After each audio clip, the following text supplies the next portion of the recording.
धोबी से कहा गया था कोई उसका कपड़ा नहीं धोएगा, समझ में आया। अगर धोएगा तो धो के गधा से चपरवा के बढ़िया से फाड़ उड़ देना समझ में आया। तो कोई उसका कपड़ा नहीं धोता था, जाता था नाई लगे बाल कटवाने के लिए, नाई उसका बाल नहीं काटता था और जबरदस्ती धो के कोंच देता था, एने ओने लगता था सब, समझ में आया। अब उस सबका बाल काट नहीं रहा, झबरा कुत्ता बन के घूम रहा है वो सब समझ में आया। अब यहाँ पे पूरा का पूरा क्या चल गया, स्वदेशी जज्बा को क्या करते हैं, मार देते हैं। ये लोग खुदीराम बोस और प्रफुल्ल चाकी मिलकर क्या बनाए, बम बनाए। अब बम बना के आप पेड़ पर चढ़ के बैठ गए, समझ में आया। और देखे कौन सा गाड़ी में क्या हो रहा है, जा रहा है जज, समझ में आया। तो जज को देखे कि करिया कलर के गाड़ी में क्या हो रहा है, जा रहा है। और वो पूरा अपने परिवार के साथ जा रहा था। करिया कलर का गाड़ी था, एक सफेद कलर का गाड़ी था, 2 कलर का गाड़ी था। एगो में उसका बाल बच्चा, उसकी पत्नी और उसकी बेटी बैठी थी, एगो में जजवा बैठा था। इधर से चला गया, सब टिपा लिया कि करिया कार पे क्या फेंकना है, बम फेंकना है, पेड़ पे चढ़ के बैठ गया। उधर से आ रहा है, करिया कलर का गाड़ी फेंक दिया, बम, कार उड़ गया, समझ में आया। कार उड़ गया, दोनों खुश, जज मर गया। तब तक जज उज्जर कलर का कार में से निकल रहा है, हमारी बेटी, हमारी पत्नी गई लो समझ आया। तो उसकी बेटी और पत्नी को कौन उड़ा दिए, प्रफुल्ल चाकी और कुत्ता को सड़ देखिए, कुत्ता वगैरह मैक्सिमम क्या होता है, सड़ के मर जाता है, माथा पे काट लेगा सब, आ जाकर 20 बाजार में झाड़ देता है कुत्ता वगैरह देखिएगा, कोई जा लेगा तो जाएगा आपके बगल में, देखेगा 10 आदमी इकट्ठा है तो वहीं पर से झाड़ना शुरू कर देगा, बस दूरे दूरे दूरे समझ आया। तो वैसे प्लेग होता है, आदमी को क्या कर देता है, पूरा सड़ा देता है। साल भर में एक बार बरसाती मेढक की तरह टर खिलाने से आज़ादी नहीं मिलेगी। आज़ादी मांग लेने के लिए क्या करना पड़ता है, लड़ना पड़ता है, गाँव से कि शहर से। आप लोग देखिएगा सबसे ज़्यादा गरम दल गाँव में मिलेगा गाँव में बात कम, लाज ज़्यादा। जब पिटा उठा जाएगा तब जाकर देखेगा, जा तू ही रहा का हो चाचा, हमको पता ना क्या कैले रहा यानी सब जब पूरा काम हम बीत जाएगा तब कहेगा, जा तुम ही था, पीट उड़ दिए, समझ में। तो यहाँ पे बात कम, लाज ज़्यादा। तो सबसे ज़्यादा गरम दल के लोग कहाँ से आते थे, गाँव से आते थे, समझ में आया। और गाँव में थुराई होता है, जब तक सांप उठना ना बंद कर दे तब तक पीटता है, सब मार मारा भी जिंदा है, समझ में आया। हमने जा रहा है, गरम दल वाला घेर के मार दिया, थप्पड़ मार दिया। अब क्या हो गया, भाग गया। अब वो सब भी किया ले आ रहा है तो लोग नरम दल वाला हो गया, नमस्कार जी क्या हुआ है, कुछ प्रॉब्लम हुआ है क्या अब अंग्रेज पूरा कन्फ्यूज थी तो अभी पकड़ के मार रहा था जी। पता है हम लोग नहीं थे, हम लोग तो नरम। जय हिंद। 12 जनवरी इस दिन हम लोग युवा दिवस मनाते हैं। क्या मनाते हैं, युवा दिवस मनाते हैं। कोई दिक्कत है इसमें। और रामकृष्ण परमहंस क्या था, गुरु के नाम था। चलिए अब यहाँ देखिए 1857 की क्रांति क्या हो गया, दब गया। अंग्रेजों के द्वारा क्या कर दिया गया, दबा दिया गया। पील आयोग का गठन किया गया 1898 में और गवर्नर जनरल का पद समाप्त करके वायसराय और राज्य सचिव को लाया गया। वायसराय क्या था, चमचा, समझ आया। और राज्य सचिव क्या था, बेलचा। तो राजा का चमचा वायसराय, इसके ऊपर कौन बैठेगा, राज्य सचिव। देखिए अब ये लोग सोचते थे कि 1857 की क्रांति में बहुत बढ़िया हम लोग खुराए हैं, इस तरह से दोबारा हम लोग न थुराएं, समझ में आया। इसके लिए हम लोग क्या करते हैं, एक ऐसे संस्था का क्या करते हैं, गठन करते हैं जहाँ पे सभी भारतीय एक होकर, और अगर कोई क्या करता है, अगर किसी प्रकार का कोई क्रांति करना, जैसे 1857 का क्रांति जगह जगह से हो रहा था, तो ये लोग सोचे थे, ये लोग अपने सुरक्षा बल के रूप में किसका स्थापना किए थे, कांग्रेस का स्थापना किए थे। तो अंग्रेज अपने सुरक्षा बल के रूप में किसका स्थापना किए, कांग्रेस का। क्यों, क्योंकि इतना बढ़िया से 1857 की क्रांति में थुरा गए थे कि अब दोबारा नहीं चाहते थे कि हम थुराए। तो थुराने से पहले देखिएगा, अगर किसी को भी, जैसे आप ही लोग को अगर कोई विद्रोह करना होगा तो सभी लोग पहले एक जगह इकट्ठा होंगे, प्लानिंग करेंगे कैसे विद्रोह करना है, कैसे कहाँ जाना है, समझ में आया। तो इसके लिए एक अगर हम मंच बना देते हैं तो आप लोग जैसे विद्रोह कीजिएगा उस मंच से ही बात आउट हो जाएगा कि सब लोग क्या करने वाले हैं, विद्रोह करने वाले हैं। अंग्रेज को पहले ही पता चल जाएगा कि सब मिलकर विद्रोह करने वाला है, जाकर पहले ही क्या कर देंगे, दबा देंगे। तो इससे ये लोग को पहला फायदा हुआ। दूसरा फायदा ये लोग का कि जो न तो हमारे पास लेकर चलाता है, अंग्रेज चाचा भाई हमारी बात है तनी सुन लीजिएगा, जो न तो छोटा मोटा बात भी लेकर अंग्रेज के पास पहुंच जाता था। तो उनका कहना था कि पहले ये लोग अपना बात लेकर किसके पास जाएंगे, कांग्रेस के पास जाएंगे, और कांग्रेस से देखेगा कि 10-15 को बात आया तो उसमें 1-2 को बात अगर इंपॉर्टेंट होगा तो किसके पास लाएगा, हमारे पास लाएगा। हम उस पर विचार करके उसको क्या कर देंगे, पास कर देंगे। तो अंग्रेजों ने अपने सुरक्षा बल के रूप में किसका स्थापना किया था, कांग्रेस का। कब, 28 दिसंबर 1885। कब किया था, 28 दिसंबर 1885 को कांग्रेस की क्या होती है, स्थापना होती है। कांग्रेस की स्थापना अंग्रेजों ने अपने सुरक्षा बल के रूप में किया था। और इसके लिए उन्होंने बुलाया था एओ ह्यूम को, एलन एक्टोवियन ह्यूम। पूरा नाम क्या था, एलन एक्टोवियन ह्यूम, एओ ह्यूम, पूरा शॉर्टकट में क्या बोला जाएगा, एओ ह्यूम, समझ आया। ये एक असैन्य अधिकारी थे, क्योंकि सेना सब पे हम भारतीयों का भरोसा नहीं था, समझ आया। सेना पे भारतीय का भरोसा नहीं रहता। आप लोग भी देखिएगा, जैसे हम लोग भी देखिएगा, सबसे बड़ा एग्जाम होता है आईएएस और आईपीएस, समझ में आया। तो आईपीएस को लोग पुलिस के कैटेगरी में ही ठेल देते हैं, पुलिस होगा, बड़का पुलिस होगा, समझ में आया। जबकि आईएएस में देखिएगा डीएम आते हैं, एसडीएम आते हैं। तो डीएम एसडीएम से आदमी अभी थोड़ा अच्छा, मतलब उनके सामने अगर जाना तो ज़्यादा डरता उड़ता नहीं है। लेकिन वहीं पुलिस वगैरह देखिएगा, मामूली हवलदार के सामने आदमी क्या होता है, कोई गाँव देहात का लोग डर जाता है, पुलिस आई लोग, बोले पुलिस रहे चाहे न रहे, पुलिस आई रहो समझ आया। तो ये एक असैन्य अधिकारी थे। असैन्य अधिकारी क्यों? क्योंकि सेना पर सब पे भारतीयों का भरोसा नहीं था। ये लोग बोले अगर सेना को बुलाकर अगर किसका स्थापना करेंगे, कांग्रेस का, तो भारतीय फिर बवाल कर देगा, बोलेगा वो सेना है, वो अपने अनुसार क्या करेगा, पूरा निर्णय लेगा। इसलिए असैन्य अधिकारी को बुलाया गया, जिसका नाम क्या था, एओ ह्यूम। क्या नाम था? एओ ह्यूम, एलन एक्टोवियन ह्यूम। समझ में आया? ये एक असैन्य अधिकारी थे। इनको शिमला बहुत ज्यादा क्या था, पसंद था। इनको शिमला बहुत ज्यादा क्या था, पसंद था। इसीलिए इनको शिमला का संत कहा जाता है। क्या कहा जाता है? शिमला का संत, हर्मिट ऑफ शिमला, इनको, एओ ह्यूम को। समझ में आया? अब देखिए एओ ह्यूम ने क्या किया, स्थापना किया किसका, कांग्रेस का। किसका? कांग्रेस का। कब? 28 दिसंबर 1885 को। और ये अंग्रेजों का सबसे बड़का भूल साबित हो गया। कैसे? क्योंकि 1857 में जो क्रांति हुआ था, कोई एक मंच ही नहीं था जहां पे सभी लोग इकट्ठा होकर और अंग्रेजों के खिलाफ क्या हो सके, लड़ सके। लेकिन अंग्रेजों ने एक मंच दे दिया कि किसके लिए, भारतीयों के लिए, कि तुम लोग इकट्ठा होकर और प्लान बनाओ और हमारे खिलाफ क्या हो, लड़ो। तो ये अंग्रेजों का बहुत बड़ा क्या हुआ, भूल साबित हुआ। तो उस समय वायसराय कौन था? वायसराय इतना डफर था कि कांग्रेस का स्थापना कर दिया। डफर समझते हैं ना, कहते हैं साहब एकदम डफर ही हो। तो वायसराय इतना डफर था कि वो किसका स्थापना कर दिया, कांग्रेस का स्थापना। तो वायसराय का नाम क्या है, डफरीन। क्या नाम है? डफरीन।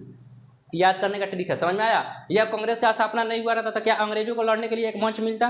नहीं, तो अंग्रेज डफर ही न था कि जाकर किसका स्थापना कर दिया, कांग्रेस का। तो वायसराय का नाम क्या था, डफरीन। समझ में आया? इसका जो पहला जो मीटिंग था, मीटिंग को अधिवेशन बोला जाता है। किसी प्रकार का कोई संस्था बनता है तो लोग वहाँ पे जुट कर मीटिंग करते हैं। मीटिंग का मतलब आपस में बात विचार करते हैं, तो उस मीटिंग को अधिवेशन कहा गया। क्या कहा गया?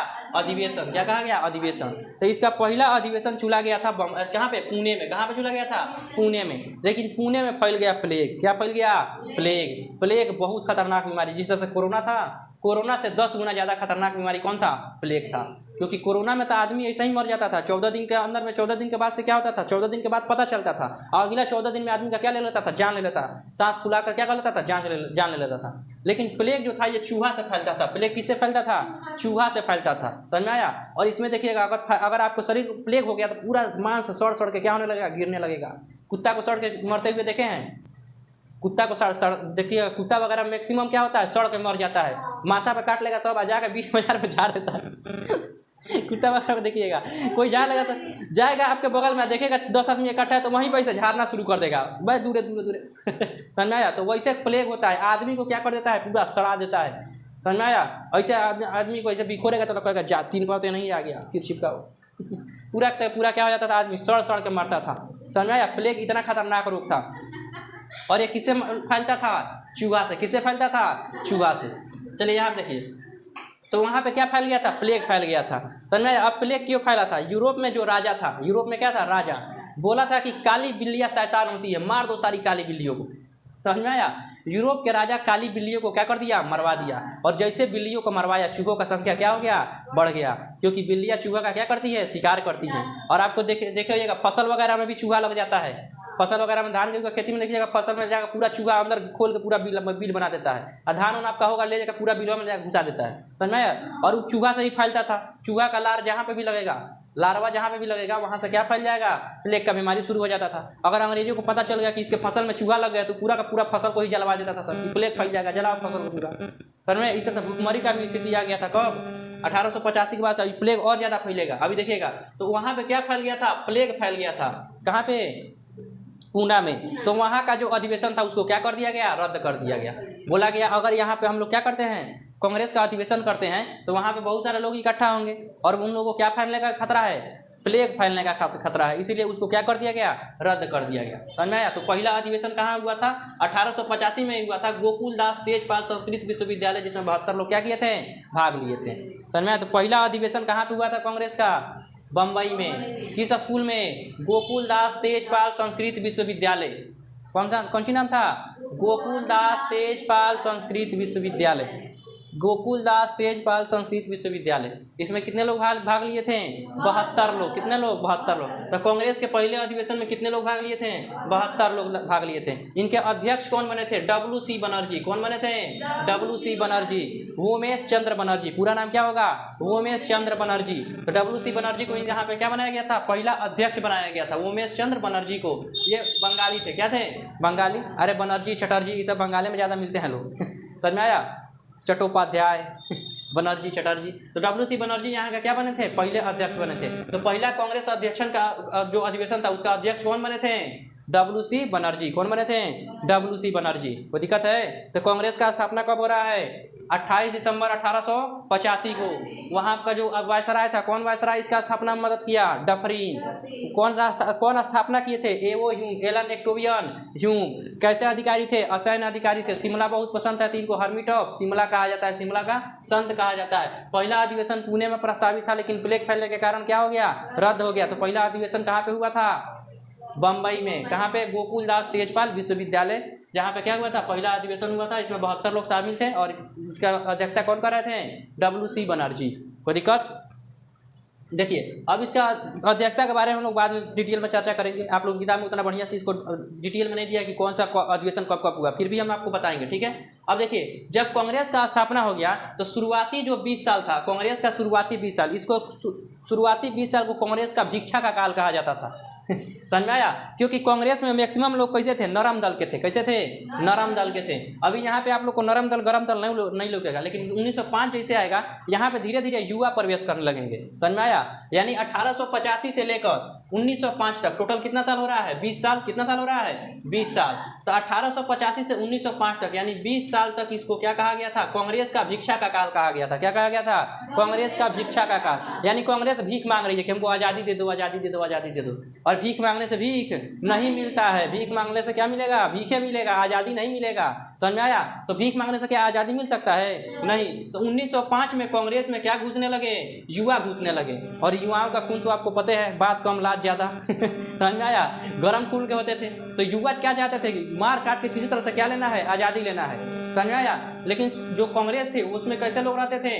नरम दल के लोग रहते थे। कैसे रहते थे? नरम दल के लोग। और ये जरूरी भी था। समझ में आया? अगर 1885 में कांग्रेस का स्थापना हुआ और उसी समय अगर आप गर्मी दिखाने लगते कि हमको अभी आज़ाद करो, तो कांग्रेस का स्थापना भी हाल ही फिलहाल में हुआ है। अंग्रेज उसको क्या कर देते? बंद भी कर देते। कहते कांग्रेस से खत्म, कांग्रेस को खत्म कर सकते थे। इसीलिए नरम दल अपनाना भी क्या था? जरूरी था। लेकिन बाल गंगाधर तिलक थे। कौन थे? बाल गंगाधर तिलक, गरम दल के नेता। समझ में आया? बोलते थे स्वराज मेरा जन्मसिद्ध अधिकार है, मैं इसे लेकर रहूंगा। समझ में आया? इनका नारा क्या था?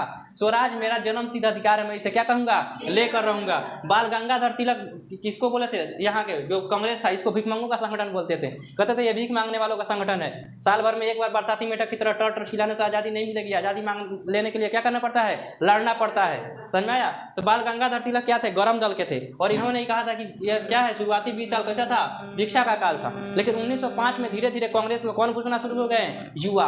और युवा का जब घुसना शुरू हुए थे, युवा क्या हुए थे? गरम दल के होते थे। इनको कहना था कि किसी तरह से क्या किया जाए, हमको आज़ादी चाहिए। अब कांग्रेस देखिए कि कांग्रेस में क्या घुस गया है? युवा घुस गया है। और सब गरम दल का है। अभी क्रांति करेगा, फिर मारपीट शुरू कर देगा। समझ में आया? तब तक वहाँ पे करजन था। कौन था? करजन। वायसराय आपको बताया है कि 1857 से कौन आ गया है? वायसराय। तो वायसराय था करजन। कौन था? करजन। करजन बोला कि हम क्या करते हैं? बंगाल का विभाजन कर देते हैं। बंगाल का क्या कर देते हैं? विभाजन कर देते हैं। बंगाल को 2 भाग में बांट दिया। बंगाल को कितने भाग में बांट दिया? 2 भाग में। बंगाल को कितने भाग में बांटा? 2 भाग में। अब बताइए, बंगाल को 2 भाग में बांटेगा तो आपको बताए थे इधर वाले को क्या कहते हैं? पूरब। क्या कहते हैं? पूरब। और इधर वाले को क्या कहते हैं? पश्चिम। समझ में आया? तो इधर वाला क्या हो जाएगा? पूरब। ये वाला क्या हो जाएगा? पूरब। और ये वाला क्या हो जाएगा? पश्चिम। समझ में आया? तो बंगाल को 2 भाग में बांट दिया, पूर्वी बंगाल और पश्चिमी बंगाल। समझ में आया? पूर्वी बंगाल और पश्चिमी बंगाल। अब देखिएगा ये सब खेला कैसे खेला था।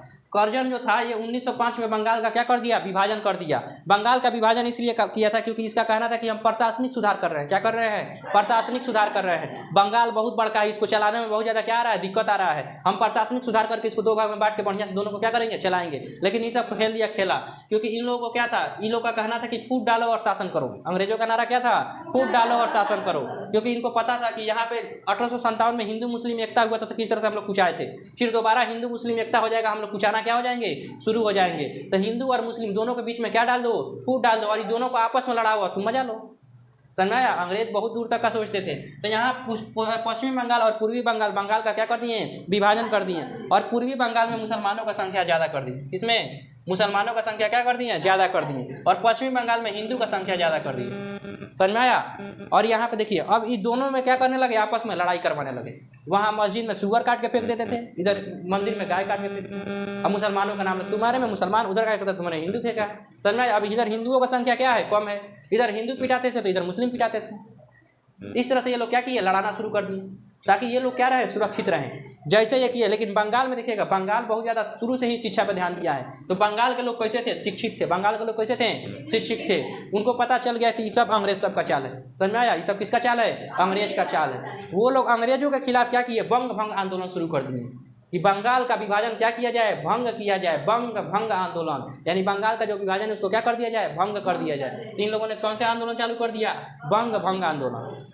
कोई दिक्कत है। और इसी में कौन थे, स्वदेशी आंदोलन भी चालू हो गया। बंगाल में कौन सा आंदोलन चालू हो गया, स्वदेशी आंदोलन चालू हो गया। अब इस स्वदेशी आंदोलन में कहा गया था ये छोटा अंग्रेज सब का कोई बाल वगैरह नहीं काटेगा, ये अंग्रेज सब का कोई दुकान से सामान नहीं खरीदेगा। अगर आपके दुकान पे कोई अंग्रेज आ रहा है सामान खरीदने के लिए तो आप उसको बेचिएगा नहीं। समझ में आया। तो यानी अंग्रेज सबको पूर्ण रूप से क्या कर दो, बहिष्कार कर दो। अंग्रेजों का क्या करो, बहिष्कार करो और स्वदेशी अपनाओ। क्या अपनाओ, स्वदेशी अपनाओ। अंग्रेजों को द्वारा दिया गया कपड़ा कोई नहीं पहनेगा। अंग्रेजों का कपड़ा उसी तरह से मार्केट में सड़ रहा है, कोई खरीदने वाला ही नहीं। आदमी खुद का अपना क्या करेगा, कपड़ा बना के खादी कपड़ा पहनेंगे। इसी में बहुत सारे अंग्रेजों के कपड़ा को क्या कर दिया गया था, जला दिया गया था। स्वदेशी आंदोलन में अंग्रेजों के कपड़ों को क्या कर दिया गया, जला दिया गया। और जब जला दिया गया तो इस पर थे आपका कौन थे, रविंद्रनाथ टैगोर। क्या नाम थे, रविंद्रनाथ टैगोर, बंगाल के ही थे। रविंद्रनाथ टैगोर ने कहा था कि ये बहुत ज़्यादा क्या है, गलत बात है।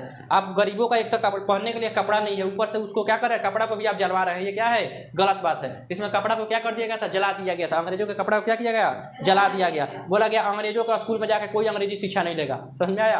सब कोई अपना, अब जैसे अंग्रेजी में देखिए सब सब्जेक्ट का पढ़ाई होता है, आप लोग में देखिए सब सब्जेक्ट का पढ़ाई होता है। तो इस तरह से सब सब्जेक्ट की पढ़ाई में क्या करते थे, बस स्टूडेंट सब था। और जैसे अंग्रेज आया, hello good morning I am teach you English, सब लेकर उठ चल रहे, आ गया अंग्रेजी भाषा, उठ कर लड़का सब क्या हो गया, चल गया। कितना बुरा लगता होगा टीचर को। समझ में आया। अंग्रेज सब जाता था क्या करने के लिए, धोबी से कहा गया था कोई उसका कपड़ा नहीं धोएगा। समझ में आया। अगर धोएगा तो धो के गधा से चपरवा के बढ़िया से फाड़ हो देना। समझ में आया। तो कोई उसका कपड़ा नहीं धोता था। जाता था नाई लगे बाल कटवाने के लिए, नाई उसका बाल नहीं काटता था और जबरदस्ती का धो के कोई देता था, एन्ने ओने लगता था सब। समझ में आया। अब उस सबका बाल उल काट नहीं रहा, झबरा कुत्ता बन के घूम रहा है वो सब। समझ में आया। अब यहाँ पे पूरा का पूरा क्या चल गया, स्वदेशी आंदोलन चल गया। कब चला था स्वदेशी आंदोलन, 1905 में। किसके मतलब किसके विरोध में, बंगाल विभाजन के विरोध में। किसके विरोध में, बंगाल विभाजन के विरोध में। तो बंगाल विभाजन के क्या किया था, विरोध में स्वदेशी आंदोलन और बंग भंग आंदोलन चलाया गया था कि बंगाल का विभाजन को क्या किया जाए, रद्द किया जाए। अब अंग्रेजों का कमर टूटने लगा। बोला ये सब बंगाली बहुत पढ़ा लिखा, सब समझ गया, यहाँ पे हिंदू मुस्लिम काम नहीं करेगा, चलो यहाँ से राजधानी लेकर भागते हैं। समझ में आया। क्या करते हैं, राजधानी लेकर भागते हैं। लेकिन क्या डायरेक्ट राजधानी लेकर भाग जाएगा, समझ में आया। बंगाल के लोग कहेंगे खेला हो वो। समझ में आया। जैसे बंगाल विभाजन हुआ, बंगाल के लोग क्या बोले, खेला हो वो। और कौन सा आंदोलन, स्वदेशी आंदोलन और बंग भंग आंदोलन। समझ में आया। और अगर डायरेक्ट यहाँ से राजधानी लेकर भाग जाएंगे, पहले राजधानी उनका कलकत्ता था, कलकत्ता से कहाँ लेकर चला है, दिल्ली। समझ में आया। अब डायरेक्ट राजधानी लेकर भाग जाएंगे तो बंगाल के लोग कहेंगे देखिए खेला कर दिए ना, अंग्रेजों सब डर के क्या हो गया, भाग गया। तो अंग्रेज सब बोले अगर डायरेक्ट भागेंगे तो ये सब कहेगा कि हमारे से डर के भागल है। धीरे धीरे भागते हैं। कैसे भागते हैं, धीरे धीरे भागते हैं। 1905 में नहीं भागा सब, 1911 में भागा। कब भागा, 1911 में। और 1912 में फाइनली कहाँ चला गया, दिल्ली चला गया। समझ में आया।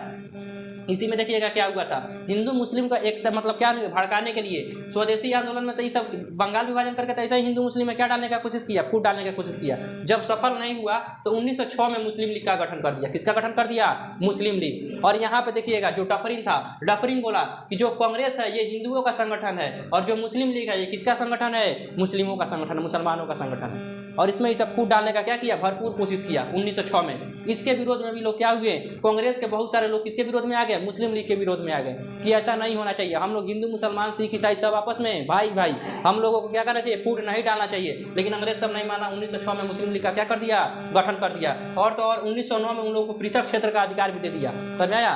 उन लोगों को पृथक क्षेत्र दे दिया। बोला कि एक ऐसा पृथक क्षेत्र का मतलब होता है कि एक ऐसा क्षेत्र जहाँ पे चुनाव में कौन उठेंगे, नेता उठेंगे। वहाँ का जो नेता होगा मुसलमान होगा, वहाँ का सफाई कर्मी मुसलमान होगा, वहाँ पे मैक्सिमम संख्या मुसलमानों का होगा, हिंदुओं को वहाँ पे अलाउ नहीं होगा। ऐसे यहाँ पे इन लोगों ने क्या कर दिया, एक पृथक क्षेत्र ही दे दिया जिसका नाम कौन था, मिंटो।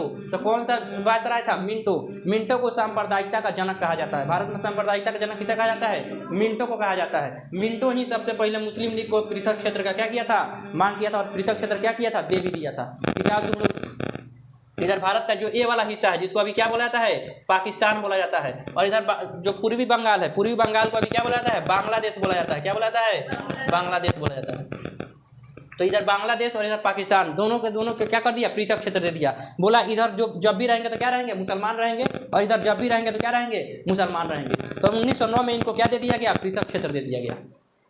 अब यहाँ पे आपको पता चल रहा है कि दो को संगठन पैरेलल चल रहा है, एक कांग्रेस संगठन चल रहा है और दूसरा कौन सा संगठन चल रहा है, मुस्लिम लीग संगठन चल रहा है। ये अंग्रेज क्यों किए, क्योंकि अंग्रेज देखे कि कांग्रेस में कौन घुस रहे हैं, युवा घुस रहे हैं और धीरे धीरे कांग्रेस क्या हो जाएगा, गरम दल हो जाएगा, तो हम लोग के ऊपर क्या पड़ जाएगा, भारी पड़ जाएगा। इससे अच्छा है कि कांग्रेस के विरोध में ही एक नया संगठन को खड़ा कर दिया जाए जिसका नाम क्या होगा, मुस्लिम लीग। और जब भी कांग्रेस सोचेगा कि अंग्रेजों को मारे तो हम लोग अंग्रेज और मुस्लिम लीग के बीच में क्या करा देंगे, झगड़ा करा देंगे, ये दोनों आपस में लड़ेगा, हम लोग के ऊपर कोई संकट नहीं आएगा। समझ में आया। तो ये सांप्रदायिकता का जनक किसे माना जाता है, मिंटो को। समझ आया।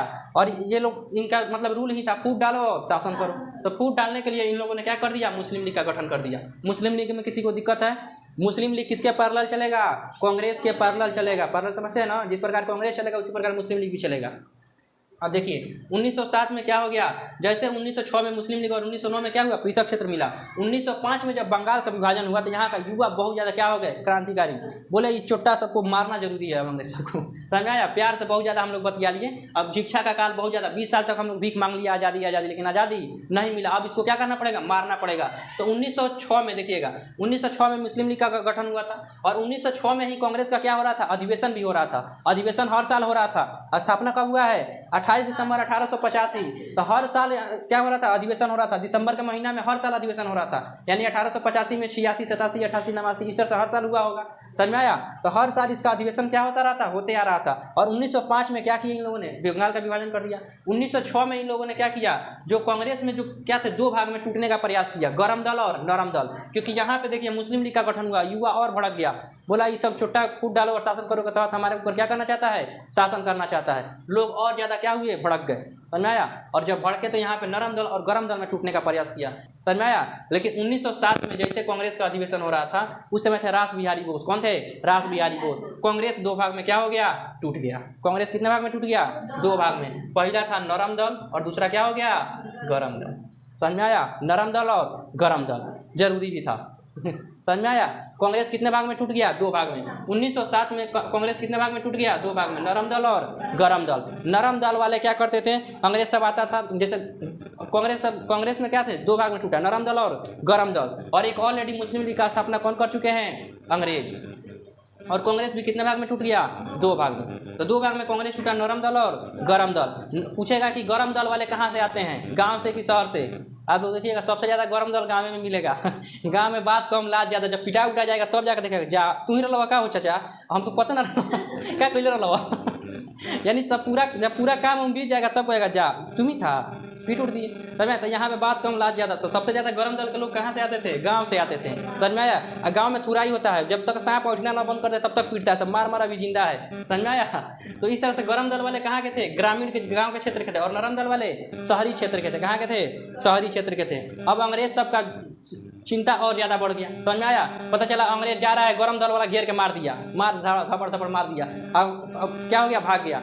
अब वो सब भी खिया ले आ रहा है तो लोग नरम दल वाला हो गया, नमस्कार जी क्या हुआ है, कुछ प्रॉब्लम हुआ है क्या। अब अंग्रेज पूरा कंफ्यूज ही, तो अभी पकड़ के मार रहा था जी।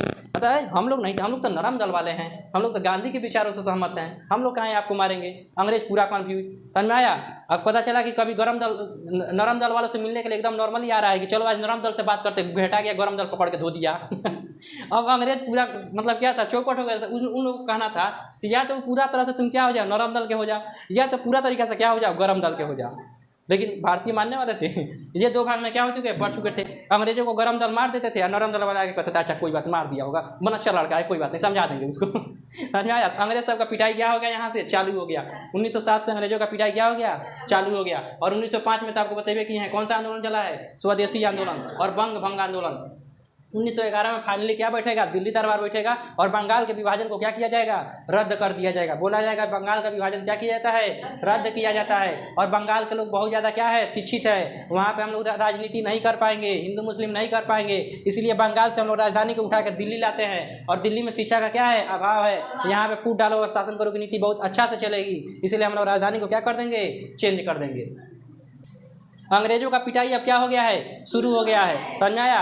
और बंगाल का विभाजन रद्द करने के लिए 1911 में क्या बैठेगा, दिल्ली दरबार, और यहाँ पे कहा जाएगा कि बंगाल का विभाजन क्या किया जाता है, रद्द किया जाता है, और बंगाल से बिहार को क्या किया जाता है, अलग किया जाता है। तो 1912 में 22 मार्च 1912 को बिहार को क्या कर दिया जाएगा, अलग। और बिहार में देखिएगा आपका झारखंड भी रहेगा, उड़ीसा भी रहेगा। उड़ीसा का भी क्षेत्र किसमें था, बिहार में। बाद में 1936 में उड़ीसा अलग हो जाएगा, और सन 2000 में क्या अलग हो जाएगा, झारखंड अलग हो जाएगा। तो बंगाल से बिहार कब अलग हुआ, 22 मार्च 1912 को। इसलिए हम लोग 22 मार्च को बिहार दिवस मनाते हैं। क्या मनाते हैं, 22 मार्च को बिहार दिवस। एक नंबरिया में क्वेश्चन पूछेगा कि बिहार दिवस कब मनाते हैं, 22 मार्च को। कब मनाते हैं, 22 मार्च को मनाते हैं, क्योंकि उस समय बंगाल का विभाजन क्या हुआ था, रद्द हुआ था, और बंगाल से बिहार को क्या कर दिया गया, अलग कर दिया गया। बोला ये सब अनपढ़ है, बिहार के लोग ज़्यादा पढ़े लिखे नहीं थे, समझ में आया। और अनपढ़ है, इनको क्या कीजिए, अलग करिए। और बंगाल के लोग शिक्षित है, उधर कोई ज़्यादा 3-5 नहीं करने जाएगा। तो अंग्रेज सबको समझ में आ गया कि शिक्षा का महत्व क्या होता है, इसीलिए सब शिक्षा नहीं बढ़ा रहा था। अगर बंगाल के लोग शिक्षित नहीं होते तो वो भी हिंदू मुसलमान के नाम पर लड़ गए रहते,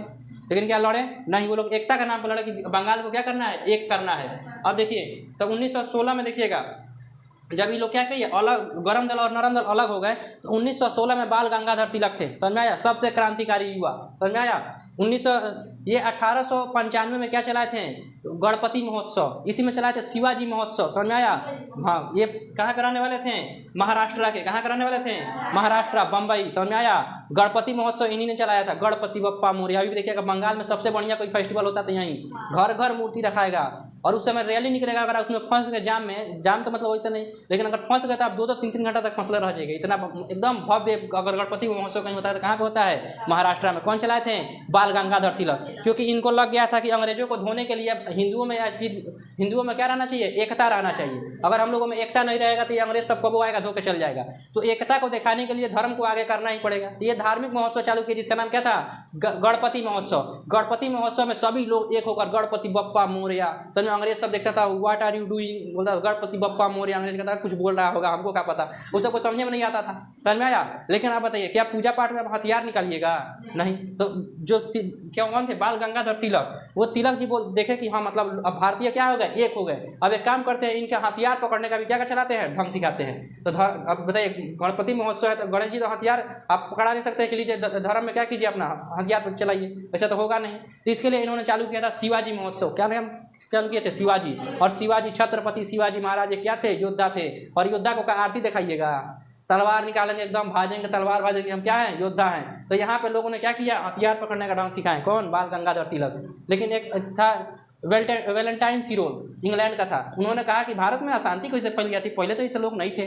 तो बोला बाल गंगाधर तिलक की वजह से ही भारत में क्या फैल गया, अशांति फैल गया। इनको भारतीय अशांति का जनक कौन बता दिया, वेलेंटाइन सिरोल। अपना किताब लिखा था, उसमें बाल गंगाधर तिलक को क्या बता दिया, भारतीय अशांति का जनक, समझ में आया। अभी केस करने के लिए लंदन चले गए, छोटा तू हमको अशांति का जनक कैसे बता दिया, हम अशांति फैला रहे हैं। हम शिवाजी महोत्सव चला रहे तो अशांति है, गणपति महोत्सव अशांति है, समझ में आया। अब बताइए यहाँ ये होम रूल आंदोलन चला रहे थे, कौन सा आंदोलन, होम रूल आंदोलन। अभी होम रूल आंदोलन क्या था, अंग्रेजों का, जैसे देखिए यहाँ पे एक और आई थी एनी बेसेंट, कौन थी, Annie Besant. Annie Besant Ireland की रहने वाली थी, कहाँ की रहने वाली थी, आयरलैंड को रहने वाली थी। आयरलैंड से एनी बेसेंट आई थी। एनी बेसेंट का कहना था कि आप लोग अंग्रेज जो भी है, अंग्रेज सब कहाँ रहे, अपने जो भी केंद्र का जो शासन का देख रेखा है वो केंद्र करे, बाकी आपके घर में क्या हो रहा है इसमें ताक झाक केंद्र नहीं करे, समझ में आया। अंग्रेज सब अंदर क्या हो रहा है इसका ताक झाक न करे। यानी होम का मतलब होता है हमारे घर में, होम का मतलब क्या होता है, हमारे घर में रूल और शासन हमारा खुद का हो, ना कि अंग्रेजों का हो। यानी कि जो स्टेट यानी राज्य है, राज्य में शासन किसका होना चाहिए, वहाँ के लोगों का होना चाहिए, ना कि अंग्रेजों का होना चाहिए। जैसे हम लोग का क्या है, केंद्र सरकार और राज्य सरकार। केंद्र सरकार में कौन है, मोदी जी, और राज्य सरकार में कौन है, चाचा भतीजा, अरे नीतीश सरकार, समझ में आया। तो बताइए क्या मोदी जी आकर बिहार में हस्तक्षेप करते हैं कि ऐसा होना चाहिए वैसा होना चाहिए, नहीं। बिहार सरकार टोटल, बिहार जो है टोटल बिहार गवर्नमेंट के अंदर में है। और केंद्र देखिएगा सब पर छोटा मोटा जो भी कार्य करना रहता है कौन करता है, केंद्र करता है, समझ में आया। तो देश के लिए कौन सोचेगा, केंद्र, और राज्य के लिए कौन सोचेगा, राज्य। तो वही होम रूल आंदोलन था कि जो राज्य है, राज्य को किसके अंडर में रहने दिया जाए, भारतीयों के अंदर में रहने दिया जाए, ना कि किसी और, उसमें अंग्रेज सबका घुसना मना है। तो होम रूल आंदोलन कौन चलाई थी, पहले बाल गंगाधर तिलक चलाए थे, उसके बाद से कौन चलाए थे, एनी बेसेंट। बाल गंगाधर तिलक अप्रैल 1916 में चलाए थे और एनी बेसेंट सितंबर 1916 में चलाई थी। लेकिन अंग्रेजों ने इस आंदोलन को क्या कर दिया, दबा दिया। जब दबा दिया तो इन दोनों को पता चला कि अंग्रेज सब वाकई में बहुत ज़्यादा क्या है, शक्तिशाली है। हम लोग को क्या कराना पड़ेगा, एक होना पड़ेगा। तो देखिएगा 1916 में दिसंबर में जब लखनऊ में क्या हो रहा था, अधिवेशन हो रहा था। कहाँ पे, लखनऊ में। 1916 में लखनऊ में जब क्या हो रहा था, अधिवेशन। किसका अधिवेशन, कांग्रेस का। कांग्रेस एक ऐसा मंच है जहाँ पे दुनिया बोले भारत के कोने कोने से लोग क्या होते थे, आते थे और अपनी समस्या को क्या करते थे, रखते थे। यहाँ पे ये दोनों बहुत ज़्यादा प्रयास किए और यहाँ पे लखनऊ के जो अधिवेशन था उसमें मुस्लिम लीग, कांग्रेस का नरम दल, गरम दल, ये सभी लोग क्या हो गए, मिलकर एक हो गए और बोले हम लोग सभी लोग मिलकर किससे लड़ेंगे, अंग्रेजों से लड़ेंगे। इसी में महात्मा गांधी टुकुर टुकुर देख रहे थे। समझ में आया, किसमें, 1916 का लखनऊ के अधिवेशन। समझ में आया। तो 1916 का लखनऊ अधिवेशन में पहली बार भाग कौन लिए थे, महात्मा गांधी। और देख रहे थे नरम दल है, गरम दल है, मुस्लिम लीग, कांग्रेस सब इकट्ठा हो रहा है सब्जी। समझ में आया। तो यहाँ पे महात्मा गांधी क्या हो रहे थे, देख रहे थे। इसके बाद से हम लोग कहाँ प्रवेश कर जाएंगे, महात्मा गांधी के जीवन में प्रवेश कर जाएंगे। कोई दिक्कत। इधर अंग्रेजों का धुलाई क्या हो गया है, चालू हो गया है। समझ में आया। 1902 में 1902 में भी अंग्रेजों का क्या हुआ था, धुलाई हुआ था बढ़िया से। समझ में आया। ये कौन था, अनुशीलन समिति। क्या नाम था, 1902 में था अनुशीलन समिति। अनुशीलन समिति। समझ में आया। इसका स्थापना किए थे प्रेमनाथ ढींगरा। क्या नाम था, प्रेमनाथ ढींगरा। कैसे लिखा गया, ऐसे था ढींगरा, समझ था, प्रेमनाथ ढींगरा। 1902 में, समझ में आया, 1902 में प्रेमनाथ ढींगरा। समझ में। अनुशीलन समिति का स्थापना कौन किए थे, प्रेमनाथ ढींगरा। इसी में थे खुदीराम बोस और प्रफुल्ल चाकी। कौन थे, खुदीराम बोस और प्रफुल्ल चाकी। प्रफुल्ल चाकी। समझ में आया। खुदीराम बोस और प्रफुल्ल चाकी। अब देखिए यहाँ पे एक जज था। क्या नाम था, एक जज था। समझ में आया। कलकत्ता में, ये कलकत्ता में हुआ था। कहाँ पे हुआ था, कलकत्ता में। कलकत्ता में एक जज था, कुछ सजा सुना देता था। समझ में आया। चोरी करके आया तो कहता था फांसी पर लटकवा दो। समझ में आया। कोई किसी का कोई खेत क्या कर लिया, जोत लिया तो कहता था हाथ को कटवा दो, कुछ सजा दे देता था। समझ में आया। कौन, यहाँ कलकत्ता का जज। समझ में आया। कलकत्ता में कौन था, जज था। समझ में आया। वो जज किसी को भी कोई भी सजा क्या करता था, सुना देता था। अब यहाँ पे खुदीराम बोस का दिमाग खटका। 12 साल का लड़का था। कितना साल का, 12 साल का। 12 साल का लड़का दिमाग खटका। बोला ये चुट्टा कहाँ से आया है ये जज, तो इंग्लैंड से आया है। इसका अपना तो गांव था नहीं, जिसको मर्जी जो सजा वो सुना देता था। ये क्या किया, बोला कि इसको जजवा को मार देते हैं लोग। जजवा को क्या करते हैं, मार देते हैं लोग। ये लोग खुदीराम बोस और प्रफुल्ल चाकी मिलकर क्या बनाए, बम बनाए। अब बम बना के आप पेड़ पर चढ़ के बैठ गए। समझ में आया। और देखे कि कौन सा गाड़ी में क्या हो रहा है, जा रहा है जज। समझ में आया। तो जज को देखे कि करिया कलर के गाड़ी में क्या हो रहा है, जा रहा है। तो बोले कि करिया कलर के गाड़ी में जा रहा है। अब उधर से आएगा तो करिया कलर के गाड़ी पे हम लोग क्या फेंक देंगे, बम फेंक देंगे और उड़ जाएगा। समझ में आया। और पूरा अपने परिवार के साथ जा रहा था। करिया कलर का गाड़ी था, एक सफ़ेद कलर का गाड़ी था, 2 कलर का गाड़ी था। एगो में उसका बाल बच्चा, उसकी पत्नी और उसकी बेटी बैठी थी, एगो में जजवा बैठा था। इधर से चला गया, उसे टिपा लिया कि करिया कार पे क्या फेंकना है, बम फेंकना है। पेड़ पे चढ़ के बैठ गया। उधर से आ रहा है, करिया कलर का गाड़ी फेंक दिया, बम, कार उड़ गया। समझ में आया। कार उड़ गई, दोनों खुश। जज मर गया।